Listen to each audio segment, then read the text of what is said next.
Hello students, मैं हूं doctor Manoj Pahuja, आपका मेडिकल एंट्री टेस्ट इंस्ट्रक्टर। उम्मीद करता हूं आप लोग खैर खैरियत से होंगे।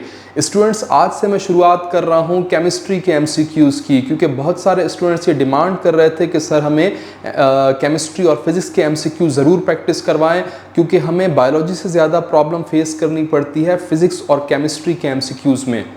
तो कुछ बातें मैं क्लियर करता चलूँ। न सिर्फ बायोलॉजी, न सिर्फ केमिस्ट्री, न सिर्फ फिज़िक्स, बल्कि इंग्लिश और लॉजिकल रीजनिंग के एमसीक्यूज़ भी हम प्रैक्टिस करेंगे। लेकिन ये एक टाइम टेकिंग प्रोसेस है। मैं अकेला बंदा हूँ, मुझे वीडियोस खुद ही कंपाइल करनी पड़ती हैं, खुद ही एडिट करनी पड़ती हैं, खुद ही अपलोड करनी पड़ती हैं। तो इस सारे प्रोसेस में अच्छा खासा टाइम लग जाता है। बहुत सारे स्टूडेंट कहते हैं सर आप डेली 2-3 क्वेश्चन ही अपलोड करते हो, ज़्यादा अपलोड करो। तो आपकी इत्तला के लिए अर्ज़ है कि आप इससे जितना फ़ायदा उठा सकते हो उठाओ।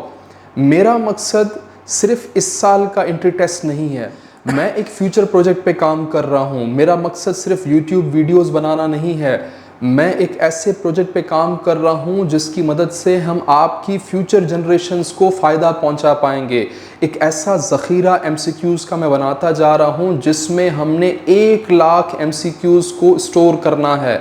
अभी तक तो ये शुरुआत है, बहुत टाइम लगेगा, लेकिन इस टाइम को लगाने का मकसद ये है कि एक स्टेज पर हम इतने ज़्यादा एमसीक्यूज़ अपने पास वीडियोस की शक्ल में स्टोर कर लें कि आपकी फ्यूचर जनरेशन्स, आप तो सिर्फ अभी कुछ अरसे में टेस्ट दे के फ़ारिग हो जाएंगे, लेकिन जो आपकी फ्यूचर जनरेशन्स हैं, जो आपके छोटे भाई हैं, जो आपकी छोटी बहनें हैं, कज़न्स हैं, उनको फ़ायदा पहुंचाने के लिए ये सारी मेहनत की जा रही है। ये फ़ायदा कैसे होगा इसको मैं रिवील करूंगा कुछ अरसे के बाद। ये इस वक्त रिवील करने की बातें नहीं है, क्योंकि आपकी जो टीचर्स की मार्केट है उसमें कॉपी कैट्स बहुत ज़्यादा हैं। वो आपके कॉन्सेप्ट को, आपके आइडियाज़ को कॉपी कर लेते हैं और फिर अपना नाम जोड़ के उसको मार्केट में बेचने लगते हैं। तो ऐसे सस्ते सौदे हमने नहीं करने, हमने फ्री में ऐसी वीडियोस बनानी हैं जो आपको और आपकी फ्यूचर जनरेशन्स को फ़ायदा पहुंचा सके। तो आज से शुरुआत करते हैं केमिस्ट्री के एमसीक्यूज़ को क्रैक करने की। जी, क्वेश्चन देख लें। The atomic numbers of elements x, y and z are 19, 21 and 25 respectively. The numbers of electrons present in the m shells of these elements follow the order. Question को पहले समझ लें। 3 फर्जी एलिमेंट्स दिए गए हैं x, y and z। x का atomic number 19, y का एटॉमिक नंबर 21, z का एटॉमिक नंबर 25। याद रखिएगा स्टूडेंट्स, जब आपको एटॉमिक नंबर दिया जाता है तो सीधा सीधा आपको इलेक्ट्रॉन्स की टोटल तादाद बताई जा रही है उस एलिमेंट में। फिर से रिपीट कर रहा हूँ, अगर किसी एलिमेंट का एटॉमिक नंबर आपको दिया गया है तो जितना एटॉमिक नंबर है, याद रखो उतने ही इलेक्ट्रॉन्स टोटल मौजूद होंगे उस एलिमेंट में। यहाँ अगर लिखा गया है कि x का एटॉमिक नंबर 19 है तो इसका मतलब टोटल इसके पास 19 इलेक्ट्रॉन्स हैं। अगर y का एटॉमिक नंबर 21 लिखा गया है तो इसका मतलब इसके पास टोटल 21 इलेक्ट्रॉन हैं। अगर Z का एटॉमिक नंबर 25 दिया गया है तो इसका मतलब आप समझ जाएं Z के पास टोटल 25 इलेक्ट्रॉन हैं। ये इलेक्ट्रॉन कहाँ प्रेजेंट हैं? याद रखिएगा, शेल्स में। ख़ास किस्म के एनर्जी लेवल्स होते हैं एटम में, जहाँ ये इलेक्ट्रॉन्स प्रेजेंट होते हैं, उन्हें नाम दिया जाता है शेल्स। लेकिन अब सवाल जो पूछा जा रहा है वो किसी स्पेसिफिक शेल के बारे में है। गौर से देखिएगा, the number of electrons present in M shell. ये खास टारगेट कर रहा है एम शेल को, कि इन एलिमेंट्स में एम शेल में जो इलेक्ट्रॉन्स की तादाद है उसको चेक करो और उसके बाद बताओ कि कौन सा ऑर्डर सही है। अब ऑर्डर को तो बाद में देखेंगे, पहले अपना कुछ कॉन्सेप्ट क्लियर कर लेते हैं। सबसे पहली चीज़, शेल क्या है? शेल का दूसरा नाम है ऑर्बिट। कीप इन माइंड, बहुत सारे स्टूडेंट को पता नहीं होता, शेल और ऑर्बिट में कोई फर्क नहीं है। स्पेलिंग देखिएगा, शेल और ऑर्बिट ये एक ही बात है। इंटरचेंजेबली आप इन टर्मिनोलॉजीज को यूज कर सकते हो। अब शेल क्या है या ऑर्बिट क्या है? It is principal energy level in an atom. Energy level वो लोकेशन होती है एटम में जहां इलेक्ट्रॉन रहते हैं। इलेक्ट्रॉन की जो रिहाइश की जगह है उसे आप कह रहे हो energy level. Keep in mind, चीज़ों को आसान करके आपने याद रखना है। तो इलेक्ट्रॉन जिस लोकेशन पे रहता है एटम में उसे कहा जाता है एनर्जी लेवल, और शेल या ऑर्बिट एक एनर्जी लेवल है, यानी कि इलेक्ट्रॉन के रहने की जगह है। मैं इसको आसान लफ्ज़ों में ऐसे भी डिफाइन कर सकता हूं, it is city in which electron lives. ये शेल जो है ये सिटी है। जैसे मैं किसी पर्टिकुलर सिटी में रह रहा हूँ, सिमिलरली इलेक्ट्रॉन का भी एक शहर है जहाँ वो रह रहा है, उस शहर का नाम है शेल या ऑर्बिट। आसान करके, सिंपल करके चीज़ों को रखें ताकि आपको याद रखने में आसानी रहे। पहली बात, इलेक्ट्रॉन जिस जगह पे रहते हैं उन्हें क्या कहते हैं? Energy levels. उन एनर्जी लेवल्स में से एक नाम है शेल या ऑर्बिट। और मैं कैसे इसको डिफाइन कर सकता हूं कि it is city in which electron lives. जैसे एक शख्स किसी सिटी में रह रहा होता है, सिमिलरली इलेक्ट्रॉन भी किसी सिटी में रहता है, उस सिटी का नाम है शेल। शेल्स के कॉन्सेप्ट को मज़ीद बेहतर अंदाज में समझने के लिए मैं आपको एक एग्जांपल दे रहा हूं, गौर से सुनिएगा। आपका एक दोस्त है, आपने उसे गिफ्ट भेजना है कोरियर सर्विस के ज़रिए या टीसीएस के ज़रिए। आप वो गिफ्ट लेकर पहुंचते हैं टीसीएस के ऑफिस, उसको बॉक्स में पैक करते हैं और बॉक्स के ऊपर उसका एड्रेस लिखते हैं। उस एड्रेस को लिखते हुए आप 4 ज़रूरी पैरामीटर्स ज़रूर लिखेंगे। वो 4 पैरामीटर्स कौन कौन से होते हैं? वो शख्स कौन सी सिटी में रहता है, उस सिटी में वो कौन सी स्ट्रीट पर रहता है, स्ट्रीट में वो कौन से घर में रहता है, उसका हाउस नंबर और उस शख्स का नाम। जिस भी तरतीब में आप लिखें, तरतीब की बात नहीं हो रही, लेकिन 4 ज़रूरी पैरामीटर्स कौन कौन से हैं? सिटी का नाम, स्ट्रीट का नाम, हाउस नंबर और उस शख्स का नाम। सिमिलरली अगर मुझे इलेक्ट्रॉन्स का एड्रेस मालूम करना हो, इलेक्ट्रॉन्स कहाँ रहते हैं एटम में, तो मुझे यही 4 चीज़ें चाहिए। लेकिन मैं उसको नाम कैसे दूंगा? इलेक्ट्रॉन की सिटी का नाम है शेल या ऑर्बिट, एक ही बात है। इलेक्ट्रॉन की सिटी कौन सी है? या तो शेल कहेंगे या तो ऑर्बिट कहेंगे। इलेक्ट्रॉन जिस स्ट्रीट में रहता है वो है सब शेल।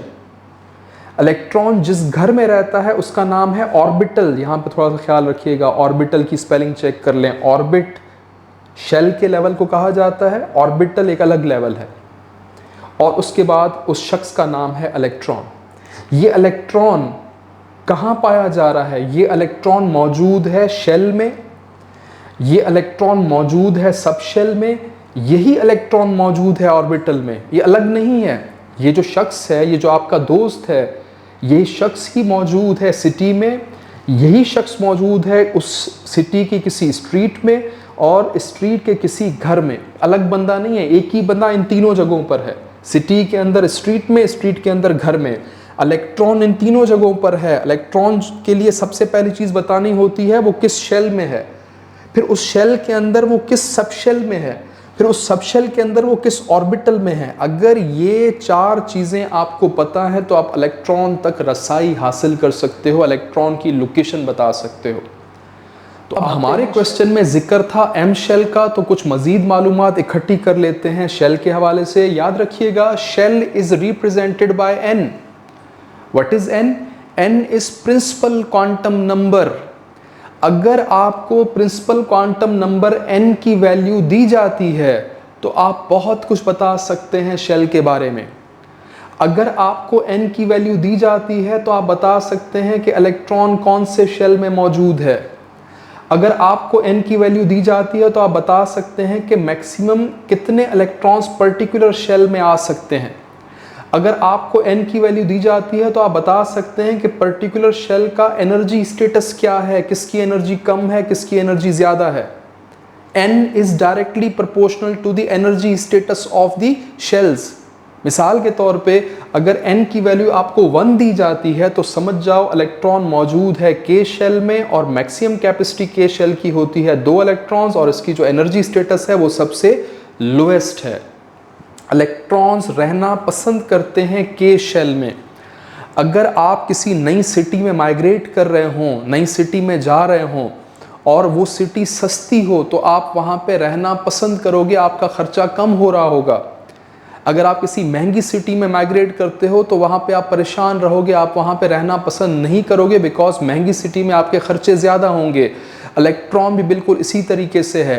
इलेक्ट्रॉन रहना चाहता है ऐसे शहर में जहाँ पर एनर्जी का खर्चा सबसे कम है। के शेल का एनर्जी स्टेटस सबसे लोएस्ट है, इलेक्ट्रॉन यहाँ पर रहना पसंद करते हैं। अगर n की वैल्यू 2 है तो याद रखना है n वैल्यू 2 से आपको शेल का नाम याद हो, L शेल होगा। इलेक्ट्रॉन L शेल में प्रेजेंट होंगे और L शेल की जो मैक्सिमम कैपेसिटी है वो है 8 इलेक्ट्रॉन्स और जो एनर्जी स्टेटस है वो है higher as compare to the K shell, K के मुकाबले में एनर्जी ज़्यादा।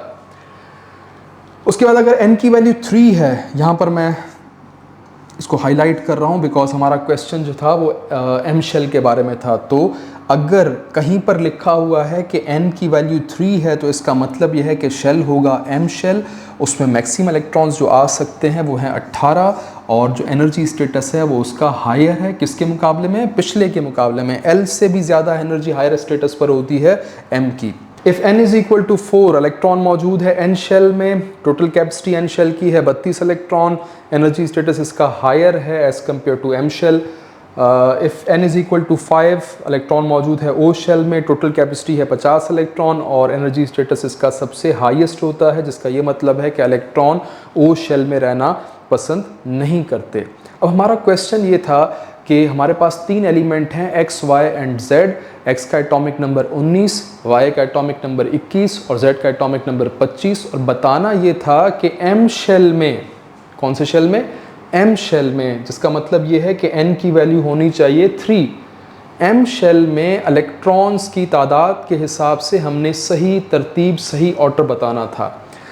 हमें डिस्कस करना पड़ेगा इलेक्ट्रॉनिक कन्फिग्रेशन को, क्योंकि एटॉमिक नंबर जब दिया जाता है, इलेक्ट्रॉन्स की तादाद जब दी जाती है तो हमें इलेक्ट्रॉनिक कन्फिग्रेशन करके ही समझना पड़ता है कि कितने इलेक्ट्रॉन्स कौन से शेल में मौजूद हैं। अब इलेक्ट्रॉनिक कन्फिग्रेशन का जो ऑथेंटिक तरीका है, सही तरीका है, वो है ऑफ बाउ प्रिंसिपल। उसकी डायग्राम आपको याद होनी चाहिए, तभी आप सही तरीके से इलेक्ट्रॉनिक कन्फिग्रेशन कर सकते हैं। लेकिन ऑफ बाउ प्रिंसिपल के हिसाब से डायग्राम कौन बैठ के बनाएगा एंट्री टेस्ट में, मुश्किल काम है। तो आपके लिए मैं एक देसी फार्मूला सेट कर रहा हूँ, ये देसी फार्मूला आप नोट कर लें। इसकी मदद से आप किसी भी एलिमेंट की इलेक्ट्रॉनिक कन्फिग्रेशन बड़े आराम से कर सकते हैं। क्या है ये देसी फार्मूला? चेक कीजिएगा। सीधी सादी पब्लिक उर्दू में लिखा गया है, लेकिन उर्दू वाली साइड से नहीं पढ़ना, पढ़ना आपने इंग्लिश वाली साइड से है। सीधी सादी पब्लिक। अब सीधी में जो सबसे पहला अल्फ़ाबेट है सीन, वहाँ से मैं इसको लिख रहा हूँ एस। सादी का पहला अल्फ़ाबेट एस, पब्लिक का पहला अल्फ़ाबेट पी। फिर उसके बाद सीधा पब्लिक स्कूल, सीधा का एस, पब्लिक का पी, स्कूल का एस। फिर उसके बाद दीवाना पब्लिक स्कूल, दीवाना का डी, पब्लिक का पी और स्कूल का एस। फिर अगेन दीवाना पब्लिक स्कूल, दीवाना का डी, पब्लिक का पी, स्कूल का एस और आखिर में है फुल दीवाना पब्लिक स्कूल, फुल का एफ, दीवाना का डी, पब्लिक का पी और स्कूल का एस। आपने ये पैटर्न याद कर लेना है। रफ पेपर पे लिखना आसान है, बल्कि लिखें क्या, सारा लिखना भी नहीं है। सीधी सादी पब्लिक तो आपने ये फर्स्ट टाइम लिखा है, ये बार बार लिखने की ज़रूरत नहीं होती, वो जहन में चीज़ आ जाती है। तो सीधी सादी पब्लिक का एसएसपी, सीधा पब्लिक स्कूल का एसपीएस, दीवाना पब्लिक स्कूल का डीपीएस, दीवाना पब्लिक स्कूल का डीपीएस और फुल दीवाना पब्लिक स्कूल का एफडीपीएस। इसके बाद आपने करनी है नंबरिंग। नंबरिंग में बस आपने थोड़ा पैटर्न याद रखना है कि एस की नंबरिंग आप हमेशा 1 से स्टार्ट करेंगे, 1, क्योंकि जो एस सब शेल होता है वो फर्स्ट शेल में प्रेजेंट होता है। 1, उसके बाद 2, 3, जहाँ जहाँ एस है वहाँ पे नंबरिंग करता जा रहा हूँ। 1s, 2s, 3s, 4, 5, 6 and 7। S की नंबरिंग 1 से स्टार्ट करनी है। पी की नंबरिंग 2 से स्टार्ट करनी है। पी सब शेल जो है वो दूसरे शेल में प्रेजेंट होता है, तो P जहाँ है मैं उसको 1 से नहीं 2 से स्टार्ट कर रहा हूँ। 2P कंटिन्यू करते जाएं, 3P, 4P, 5P, 6P। D की नंबरिंग शुरू करनी है 3 से, क्योंकि डी सब शेल तीसरे शेल से स्टार्ट होता है। तो यहाँ पर जहाँ डी लिखा है मैं 3 से स्टार्ट कर रहा हूँ। 3D कंटिन्यू करें आगे, जहाँ जहाँ डी है 4D और 5D। और F की नंबरिंग 4 से स्टार्ट करनी है, 4F। आगे ज़रूरत नहीं है मेंशन करने की, काफ़ी होता है, इतना भी याद कर लें तो मोर देन इनफ। तो अगर आप ये देसी फार्मूला याद कर लेते हैं तो बड़ी आसानी से आप किसी भी एलिमेंट की इलेक्ट्रॉनिक कन्फिग्रेशन कर सकते हैं। सिर्फ आपने शुरुआत में प्रैक्टिस करनी है, आखिर में जब आप प्रैक्टिस कर करके आदी हो जाएंगे तो फिर उर्दू लिखने की ज़रूरत भी नहीं है। अल्फ़ाबेट्स लिखेंगे, नंबरिंग करेंगे, बस याद इतना रखना है कि नंबरिंग आपने S की स्टार्ट करनी है 1 से, P की स्टार्ट करनी है 2 से, D की स्टार्ट करनी है 3 से और F की स्टार्ट करनी है 4 से। ये चीज़ आपके माइंड में हो। और एक और चीज़ भी आप याद रखेंगे कि इनमें जो मैक्सिमम कैपेसिटी है इलेक्ट्रॉन्स की वो कितनी है। याद रखिएगा, S में 2 इलेक्ट्रॉन्स मैक्सिमम आ सकते हैं, P सब शेल में मैक्सिमम 6 इलेक्ट्रॉन आ सकते हैं, D में मैक्सिमम 10 इलेक्ट्रॉन आ सकते हैं और F में मैक्सिमम 14 इलेक्ट्रॉन आ सकते हैं। तो जो हमारा क्वेश्चन था उसके हिसाब से एक एलिमेंट की कन्फिग्रेशन मैं आपको करके दिखा देता हूँ। X एलिमेंट था, उसमें 19 इलेक्ट्रॉन थे, उसका एटॉमिक नंबर 19 दिया गया था, तो इसका मतलब उसमें टोटल इलेक्ट्रॉन 19 है। अब 19 इलेक्ट्रॉन्स की आप फिलिंग करें। 1s2 2 इलेक्ट्रॉन, 2s2 2 और 2 4, 2p6 4 और 6 10, 3s2 10 और 2 12, 3p6 12 और 6 18, 4s1 18 और 1 19। तो ये आपकी कन्फिग्रेशन हो गई है X एलिमेंट की। 1s2 2s2 2p6 3s2 3p6 and 4s1। इसी तरतीब से चलना है, कुछ चेंज नहीं करना, कोई आगे पीछे नहीं जाना। बस इलेक्ट्रॉन्स की तादाद जो आपको गिवन है उसके हिसाब से आप फिलिंग करते जाएं। याद रखें, S में 2 इलेक्ट्रॉन मैक्सिमम आ सकते हैं, P में 6 इलेक्ट्रॉन, D में 10 इलेक्ट्रॉन और F में 14 इलेक्ट्रॉन आ सकते हैं। अब जो 3 एलिमेंट्स हमारे क्वेश्चन में दिए गए थे उनकी कन्फिग्रेशन मैंने इसी देसी फार्मूले को इस्तेमाल करते हुए यहाँ पे मेंशन कर दी है। X में 19 इलेक्ट्रॉन, ये तरतीब होगी कन्फिग्रेशन की। Y के 21 इलेक्ट्रॉन, ये कन्फिग्रेशन इसकी मेंशन कर दी गई है। और Z के 25 इलेक्ट्रॉन, ये इसकी कन्फिग्रेशन। सवाल ये था कि M शेल में इलेक्ट्रॉन्स की तादाद के हिसाब से हमने ऑर्डर बताना था और M शेल मैंने आपको दिखाया। M शेल के लिए N की वैल्यू जहाँ भी 3 नज़र आए तो समझो वहाँ पे M शेल है। तो यहाँ पे चेक कीजिएगा, जहाँ जहाँ 3 नज़र आ रहा है, पहले X के लिए करते हैं। X के लिए मुझे यहाँ नज़र आ रहा है 3s2, यहाँ नज़र आ रहा है 3p6, बाकी और कोई नहीं है। 3s2 3 का मतलब है M शेल, यहाँ भी 3 है, इसका मतलब M शेल। इलेक्ट्रॉन्स की तादाद S2 यहाँ 2 और P में 6, तो टोटल 8 इलेक्ट्रॉन। यानी कि X के M शेल में कितने इलेक्ट्रॉन हैं? 8। याद रखिएगा। Y को चेक कर लें। Y में जहाँ जहाँ हमें 3 नज़र आ रहा है, 3s2 3p6 3d1, ये सब के सब M शेल को इंडिकेट कर रहे हैं जहाँ जहाँ पर भी 3 मिल रहा है। 3s2 इलेक्ट्रॉन्स की तादाद ये है 2 electron, 3p6 6 electron, 3d1 1 electron, तो टोटल हो गए 9 इलेक्ट्रॉन। Y में M शेल में टोटल 9 इलेक्ट्रॉन है, 2 और 6 8, 8 और 1 9। Z में चेक कर लेते हैं, जहाँ जहाँ 3 मिल रहा है, 3s2 3p6 3d5, 3s2 2 electron, 3p6 6 electron, 3d5 5 electron, 2 और 6 8, 8 और 5 13 इलेक्ट्रॉन्स हैं Z एलिमेंट के M शेल में। क्वेश्चन में हमसे ऑर्डर मांगा गया था इलेक्ट्रॉन्स की तादाद M शेल में, उसका सही ऑर्डर हमने बताना था। फिलहाल मैंने ऑप्शंस नहीं देखे, हम ऑर्डर खुद बना सकते हैं। 2 तरीके हैं ऑर्डर को यहाँ पे तरतीब देने के। अगर मैं पहले X से स्टार्ट करूँ तो X में सबसे कम इलेक्ट्रॉन है 8, X में सबसे कम, Y में उससे ज़्यादा है 9 इलेक्ट्रॉन और Z में उससे ज़्यादा है। एक तरीका ये। दूसरा तरीका, अगर मैं Z से स्टार्ट करूं तो Z में 13 इलेक्ट्रॉन सबसे ज़्यादा, Y में उससे कम 9 और X में सबसे कम 8 इलेक्ट्रॉन। तो इन 2 में से कोई एक आंसर हमें मिलना चाहिए। हमने ऑर्डर देखना है और इन 2 में से एक आंसर को हम सर्च करेंगे, वहाँ हमें मिलना चाहिए। चेक कीजिएगा ऑप्शंस जी। Z greater than X, greater than Y ऐसा नहीं है, x greater than Y greater than z ये नहीं है, z greater than Y and y greater than x ये सही है। z में 13 इलेक्ट्रॉन थे, y में 9 इलेक्ट्रॉन थे और x में 8 इलेक्ट्रॉन थे। तो ये जो ऑप्शन C है ये हमारे ऑर्डर से मैच कर रहा है, हमने क्वेश्चन क्रैक कर लिया है, ऑप्शन C करेक्ट है। ऑप्शन डी देख लें, y में ज़्यादा है एज़ कम्पेयर टू z, ऐसा नहीं था, तो ऑप्शन C करेक्ट है, आप इसको नोट कर लें।